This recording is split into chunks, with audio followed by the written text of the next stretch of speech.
नमस्कार, प्रणाम। जैसा कि मैं आपको आजकल शक्ति के विषय से अवगत करा रही हूँ कि भगवान परमात्मा की भक्ति तो हम करते हैं, लेकिन परमात्मा हमें अपनी भक्ति कैसे प्रदान करता है, हम उसकी भक्ति में को कैसे प्राप्त कर सके, ये हर जीव को नहीं पता होता कि भक्त क्या है, भगवान क्या है, भाव क्या है, भक्ति क्या है। तो इसके लिए हमें एक शक्ति की ज़रूरत होती है, एक पावर की ज़रूरत होती है, एक अनुभूति की ज़रूरत होती है। और वो पावर हमें कहाँ से मिलती है? वो शक्ति के द्वारा ही हमको मिलती है। आत्मा, परमात्मा, शक्ति, इस शक्ति को पहचानने के लिए हमें हजारों सैकड़ों वर्षों की तपस्या करनी पड़ती है, तब हम भगवानों की शक्ति को जान सकते हैं और पहचान सकते हैं। आप ये सोचते होंगे कि मैं आत्मा, परमात्मा, शक्ति के विषय में कैसे बता रही हूँ। ये मैं नहीं बता रही हूँ, ये मेरी भागवत जी बता रही है। भागवत जी में ही शक्ति जो है वो राधा रूपी तत्व है। राधा को ही शक्ति के द्वारा दर्शाया गया है, काल शक्ति को ही राधा के रूप। राधा का नाम नहीं है भागवत जी में, लेकिन जो शक्ति है, श्रीमद् भागवत महापुराण, जो श्री है वो हमारी राधा रानी है। और भागवत महापुराण में ही भगवान कृष्ण समाये हुए हैं। भागवत महापुराण में भगवान कृष्ण समाये हुए हैं और जो श्री है वो हमारी राधा रानी है।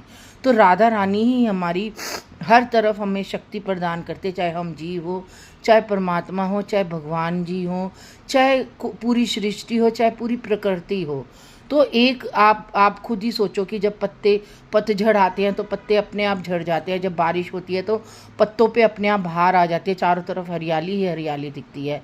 तो अगर हमारे वातावरण में बारिश नहीं होगी, वर्षा ऋतु नहीं आएगी, तो हमारा जो जीवन, वो जो वातावरण है, जो सृष्टि है, वो निर्जीव हो जाएगी। तो हमें पानी कहाँ से मिलेगा, हमें जलवायु कहाँ से मिलेगी, हमें ऑक्सीजन कहाँ से मिलेगी? पेड़ पौधे हैं तो हमें जलवायु मिल रही है। अगर पेड़ पौधे, ऑक्सीजन मिल रही है, अगर पेड़ पौधे नहीं होंगे तो हमें जलवायु भी नहीं मिलेगी। तो भागवत ग्रंथ की आध्यात्मिकता क्या है? भागवत ग्रंथ किन किन तत्वों पे आधारित है? जैसे एक वैज्ञानिक होता है, वो अलग अलग तत्वों को मिलाकर प्रयोग करता है, आविष्कार करता है, ऐसे ही भागवत ग्रंथ है। भागवत ग्रंथ भी कई तत्वों से मिलकर बना है।